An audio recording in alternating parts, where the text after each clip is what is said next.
اور ہم نے بہت سے جن اور انسان دوزخ کے لیے پیدا کیے ہیں، ان کے دل ہیں لیکن ان سے سمجھتے نہیں، اور ان کی آنکھیں ہیں مگر ان سے دیکھتے نہیں، اور ان کے کان ہیں پر ان سے سنتے نہیں۔ یہ لوگ بالکل چوپایوں کی طرح ہیں بلکہ ان سے بھی زیادہ بھٹکے ہوئے۔ یہی وہ ہیں جو غفلت میں پڑے ہوئے ہیں۔ ایک کریٹیکل بات جو آج صبح میرے ذہن میں آئی وہ یہ آپ کے ساتھ شیئر کر لیتا ہوں۔ قرآن حکیم میں ایک آیت ہے، سورہ الاعراف کی آیت نمبر 179۔ یہ قرآن حکیم میں چند سخت ترین آیات میں سے ہے، اور اس میں اللہ تعالیٰ کی طرف سے ایک بہت بڑا یونیورسل ٹروتھ اور بڑی ہی ایک ڈینجرس خبر انسانیت تک پہنچائی گئی ہے۔ اعوذ باللہ من الشیطان الرجیم، بسم اللہ الرحمن الرحیم۔ وَلَقَدْ ذَرَأْنَا لِجَهَنَّمَ كَثِيرًا مِنَ الْجِنِّ وَالْإِنسِ، اور بے شک جنوں اور انسانوں کی اکثریت ہم نے پیدا ہی دوزخ کے لیے کی ہے۔ اللہم اجرنا من النار، آمین۔ لیکن یہ اللہ نے کوئی ظلم نہیں کیا، بلکہ اللہ تبارک و تعالیٰ نے اس کی ریزن بھی بتائی ہے۔ یہ اللہ کا ایکسپرٹ اوپینین ہے کہ یہ جو انسانیت اور جنات یہاں پہ آباد ہوئے ہیں، ان میں سے الٹیمیٹلی اکثریت دوزخ میں ہی جائے گی، بڑے کم لوگ ہوں گے جو جنت میں جانے میں کامیاب ہوں گے۔ جو سورۃ العصر میں بھی آیا، والعصر ان الانسان لفی خسر، زمانہ گواہ ہے اس بات پہ کہ ساری انسانیت گھاٹے میں ہے، سوائے ان لوگوں کے جو ایمان لے آئے، نیک اعمال کیے اور نیکی کی تلقین کرتے رہے اور صبر کی تلقین کرتے رہے۔ اس کے علاوہ پوری کی پوری انسانیت گھاٹے میں۔ اور دیکھ لیں زمانہ گواہ ہے کہ حضرت نوح علیہ السلام کے مخالفین تباہ و برباد کر دیے گئے، صرف 78 لوگ جو ہیں وہ کامیاب ہوئے۔ حضرت لوط علیہ السلام کی 2 بیٹیاں ان کے ساتھ بچائی گئیں، ان کی اپنی بیوی بھی اور پوری قوم تباہ کر دی گئی۔ پوری انسانیت گھاٹے میں چلتی آ رہی ہے، سوائے ان لوگوں کے کہ جو ایمان لے آئیں گے، نیک اعمال اختیار کریں گے اور حق بات کی تلقین کریں گے اور صبر کی۔ یہاں پہ سورہ الاعراف کی آیت نمبر 179 میں ہے کہ بے شک جنوں اور انسانوں کی اکثریت پیدا ہی دوزخ کے لیے ہوئی ہے۔ بولے اعوذ باللہ تعالی۔ لہم قلوب لا یفقہون بہا، ان کو ہم نے دل دیے تھے، عقل دی تھی، لیکن وہ اس سے سوچتے ہی نہیں ہیں۔ وَلَهُمْ أَعْيُنٌ لَا يُبْصِرُونَ بِهَا، ان کو ہم نے آنکھیں دی تھی لیکن آنکھوں سے دیکھنے کا سا دیکھنا نہیں دیکھتے، عبرت نہیں پکڑتے۔ وَلَهُمْ آذَانٌ لَا يَسْمَعُونَ بِهَا، اور ان کو ہم نے کان دیے تھے لیکن سننے والا سننا سنتے ہی نہیں ہے۔ أُولَئِكَ كَالْأَنْعَامِ بَلْ هُمْ أَضَلُّ، ایسے لوگ چوپایوں کی مانند ہیں بلکہ ان سے بھی بدتر ہیں، جو اپنی عقل، آنکھیں اور کان استعمال کر کے حق بات تک پہنچنے کی کوشش نہیں کرتے۔ اولئک هم الغافلون، ایسے ہی لوگ ہیں جو اصل میں غافل ہیں۔ تو اللہ تعالیٰ نے یہ یعنی اس میں ایک غیبی خبر دے دی ہے کہ الٹیمیٹلی یہ ہونے والا ہے۔ مطلب کیا کہ اب جس نے تیاری کرنی ہے وہ خود تیاری کر لے۔ اس کو میں ایک مثال سے سمجھاتا ہوں کہ اس وقت تقریباً یہاں پہ 80 کے قریب لوگ بیٹھے ہیں، اور میں یہ کہوں کہ میں ایک گولی چلاؤں گا جس کو بھی لگ جائے، تو ہم میں سے کیا ہر شخص یہ سوچے گا کہ یار ایک ہی گولی ہے، 80 بندے ہیں، کسی اور کو ہی لگے گی، ضروری ہے مجھے ہی لگنی ہے؟ ایسا تو کوئی نہیں سوچے گا، سب دڑکی لگا دیں گے۔ لیکن آخرت کا معاملہ کیا ہے؟ بخاری اور مسلم دونوں کی حدیث ہے، متفق علیہ، کہ آدم علیہ السلام کو حکم ہوگا کہ جنتیوں اور دوزخیوں کو الگ کرو۔ حضرت آدم علیہ السلام پوچھیں گے کہ اے اللہ کتنے جنتی اور کتنے دوزخی؟ تو اللہ تعالیٰ فرمائے گا ہر 1000 میں 999 دوزخی اور صرف 1 جنتی۔ تو یہاں اگر 1000 بندہ اور میں کہوں ایک گولی چلے گی، ہر بندہ بھاگنے کی کوشش کرے گا، لیکن آخرت کے بارے میں یہ حال ہے کہ ہر ایک بندہ یہ امید لگائے ہوا ہے کہ وہ جو ایک بچے گا نا وہ میں ہوں گا۔ اور ادھر 1000 بندے کے اوپر ایک گولی چلائی جائے تو 1000 کا 1000 سوچے گا جو ایک پھڑکے گا وہ میں ہوں گا۔ بالکل 180 ڈگری سوچ ہے۔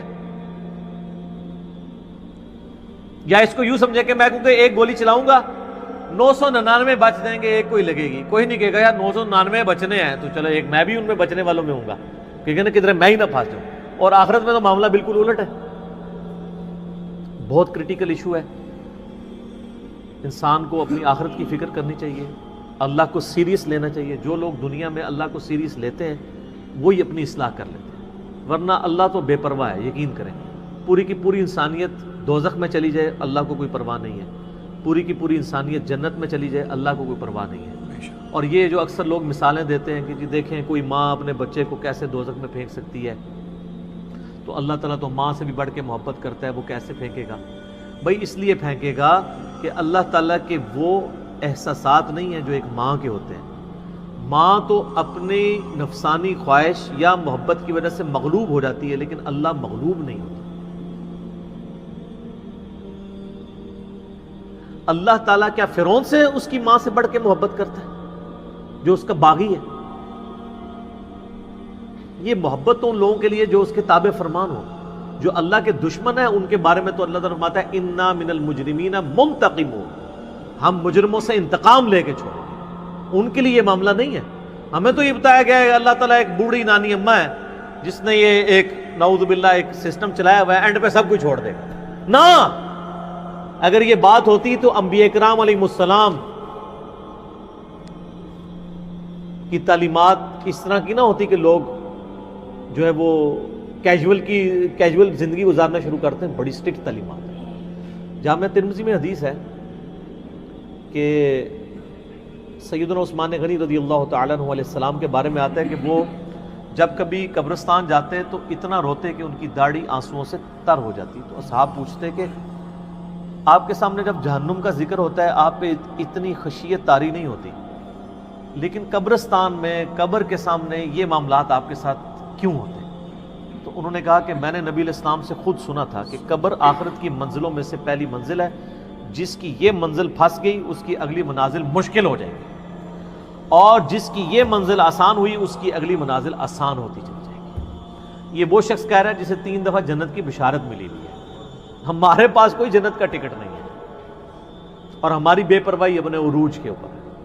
اسی کو پنجابی میں کہا جاتا ہے نا، عقل نہ ہوئے تے موجیں ہی موجاں، عقل ہوئے تے سوچیں ہی سوچاں. جسے عقل نہیں ہوگی وہ موجیں مارے گا کیونکہ اسے پتہ نہیں ہے نا، لیکن جسے عقل ہوگی وہ سوچے گا کہ یار یہ معاملہ تو بڑا خطرناک ہو جائے گا. صحیح بخاری میں حدیث ہے، نبی علیہ السلام نے فرمایا آپ ایک جگہ سے گزرے، کچھ اصحاب آپس میں یعنی ہنسی مذاق کرتے ہوئے ہنس رہے تھے، تو آپ کھڑے ہو گئے. آپ نے فرمایا جو کچھ میں جانتا ہوں نا اگر تم جان لیتے تو بہت کم ہنستے، زیادہ رویا کرتے.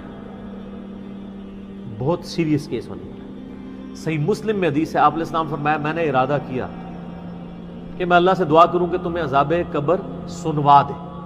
دکھانے والی تو کہانی ختم سر، سنوا دے. لیکن مجھے ڈر ہوا کہ اگر تم نے عذاب قبر سن لیا تم اپنے مردوں کو دفنا نہیں چھوڑ دو گے، ایسی خشیت تم پہ طاری ہو جائے. لیکن یہ اللہ تعالیٰ نے سب کچھ پردے میں رکھا ہوا ہے سر. صحیح بخاری میں حدیث ہے کہ میت جو ہے وہ چارپائی پہ کلام کرتی ہے. نیک میت کہتی ہے مجھے جلدی جلدی میری جگہ کی طرف لے چلو، اور جو بری میت ہے وہ چیخو پکار کرتی ہے کہ مجھے کہاں لے کر جا رہے ہو. اور نبی علیہ السلام کے الفاظ ہیں صحیح بخاری میں کہ زمین و آسمان کی ہر مخلوق اس کی چیخیں سنتی ہے سوائے جنوں اور انسانوں کے، کیونکہ جنوں اور انسانوں کو اللہ تعالیٰ نے غیب کے پردے میں یہ چیزیں رکھی ہیں نا، اسی کے اوپر تو جنت ہے. ان الذین یخشون ربهم بالغیب لہم مغفرۃ واجر کبیر. جو لوگ بن دیکھے اپنے رب سے ڈرتے ہیں ان کے لیے مغفرت ہے اور اجر کبیر ہے. دیکھ کے تو سب نے مان لینا ہے، پھر سر اس سے بھی آگے اگر آپ چلے جائیں، صحیح بخاری میں یہ حدیث موجود ہے کہ جب میت کو سوالات کے جوابات نہیں آتے نا تو فرشتے اس سے پوچھتے ہیں کہ تجھے سوالات کے جوابات جو نہیں آئے یہ کیا معاملہ تیرے ساتھ ہوا؟ تو وہ کہتا ہے میں تو وہی کہتا تھا جو لوگ کہتے تھے، سن سنا کے سننی تم نہیں، پڑھ پڑھا کے سننی نہیں. تو فرشتے کہتے ہیں تو نے خود پڑھ کے سمجھنے کی کوشش کیوں نہیں کی؟ پھر فرشتے اسے ایک گرز مارتے ہیں جس سے وہ زمین کے اوپر بالکل جس کو کہتے ہیں نا پیرلل ہو جاتا ہے، زمین کے خاک بن جاتا ہے. اور اس کی جو گرز کی اگینسٹ اس کی چیخ و پکار ہے اس کو جن و انس کے علاوہ تمام مخلوقات سنتی ہے. اگر یہ سن لیں تو ظاہر ہے یہ تو پھر انسان کے بچے نہ بن جائیں. یہ اللہ نے پردہ رکھا ہے، ورنہ تو آپ بڑے بڑے بزرگوں کو دفنا کے نکل رہے ہو نا، ان کے پردے جو ہے نا وہ جنازہ یعنی اس قبرستان کے گیٹ تک پہنچتے بھی ساری بزرگی کھل گئی ہو، دڑال کی بات پیچھے سے آ جائے. ٹھیک ہے, لوگ ایسے بزرگی کا دعویٰ بھی پھر چھوڑ دیں گے, وہ ڈرتے رہیں گے نا. تو یہ اللہ نے پردے رکھے ہوئے. تو اس عید کے اوپر میں یہی پیغام دوں گا کہ اللہ کو سیریس لیں, اور سیریس لینے کا پھر مقصد یہ ہے کہ یہاں پہ ہمارے سب کانٹیننٹ میں کیا ہوتا ہے, یہاں پہ وہ پی کے والا ہی کام چل رہا ہے, دکھلاوا ہی سارا کے سارا چل رہا ہے. سب کانٹیننٹ میں انڈیا, پاکستان, بنگلہ دیش, افغانستان کے اندر یہ ہے کہ اگر کوئی شخص خدا کی طرف راستہ بھی اختیار کرتا ہے نا, تو زیادہ زیادہ کیا کرتا ہے وہ, کہ وہ کسی کی ماں مر گئی, کسی کا جوان بیٹا مر گیا, کسی کو کوئی بیماری آئی, وہ اللہ کی طرف لگتا ہے تو پہلے کیا کرتا ہے, داڑھی رکھ لیتا ہے, تسبیح پکڑ لیتا ہے, مسجد کی طرف آنا شروع کر دیتا ہے, اور اس مسجد کی طرف جو اس کے محلے کی مسجد ہوتی ہے, وہ ایک پریکٹسنگ مسلمان نہیں بنتا, وہ ایک پریکٹسنگ بریلوی یا پریکٹسنگ دیوبندی یا پریکٹسنگ اہل حدیث اور شیعہ بن جاتا ہے. اگر اس کے محلے کی مسجد بریلویوں کی ہوتی ہے تو وہ ایک پریکٹسنگ بریلوی بن کے سامنے آ جاتا ہے. ہونا ہی چاہیے کہ اب تم خدا کی طرف راستہ اختیار ہی کیا تو سب سے پہلے علم حاصل کرو.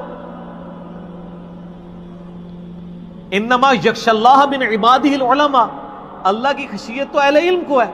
علم نہیں حاصل کرتے تو جدھر لگے نا اسی طرف چل پڑتا ہے. ہونا تو چاہیے کہ آپ پہلے ہی دیکھیں کہ میں قرآن و سنت کا علم حاصل کروں, میں دیکھوں کہ یار کون سے نظریات درست ہیں, کن چیزوں کے اوپر اللہ تعالیٰ نے پکڑ کرنی ہے, کن چیزوں کے اوپر اللہ تعالیٰ نے فرائض میرے اوپر لگائے. وہ کوئی بھی علم نہیں حاصل کرتا, کوئی جدھر لگا ہے ادھر. ہمارے محلے میں نے بتایا کہ ایک پوری فیملی قادیانی ہو گئی تھی, میری پیدائش سے پہلے کی بات ہے. صرف ان کے گھر اولاد نہیں ہوتی تھی, بچی پیدا ہوئی, وہ والد پہلی دفعہ گیا مسجد میں, وہ قادیانیوں کی عبادت گاہ تھی, وہ قادیانی ہو گیا, پوری نسل ان کی قادیانی ہے. یہ ہماری ٹوٹل تحقیقات ہے. ہمارے سب کانٹیننٹ کے معاشرے میں لوگ پریکٹسنگ اپنے فرقوں کے بنتے ہیں, علم حاصل نہیں کرتے. یہی وجہ ہے کہ پوری زندگی کبھی یہ نوبت ہی نہیں آتی کہ میں دیکھوں. حالانکہ دنیاوی معاملات کے اندر سب سے پہلے لوگ, کسی نے مکان بھی بنانا ہے نا, وہ کئی ٹھیکیداروں سے مشورہ کرتا ہے, کئی مٹیریل والوں کو ملتا ہے.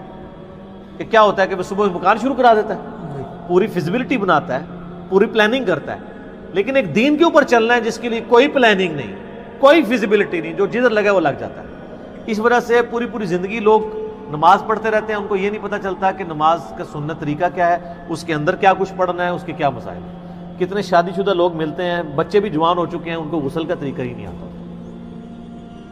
تو علم بنیادی چیز ہے, اس کے اوپر بنیاد رکھیں, اس کے بعد جو ہے وہ آخرت کی طرف آپ کی رہنمائی ہوگی. لیکن علم کے بغیر کچھ بھی نہیں ہوگا. اس لیے میں اس عید کے موقع پر ریکویسٹ کروں گا, جہاں تک بھی ہماری بات پہنچتی ہے, کہ یہ سچائی کا پیغام سب سے پہلے اپنے اوپر لاگو کریں, پھر جاگو اور جگاؤ کی مہم شروع کریں.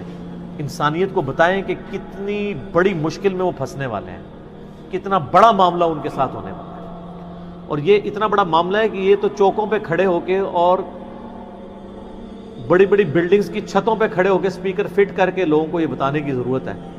وَلَقَدْ ذَرَأْنَا لِجَهَنَّمَ كَثِيرًا مِنَ الْجِنِّ وَالْإِنسِ, بے شک جنوں اور انسانوں کی اکثریت دوزخ کے لیے پیدا ہوئی ہے, تو بچ جاؤ.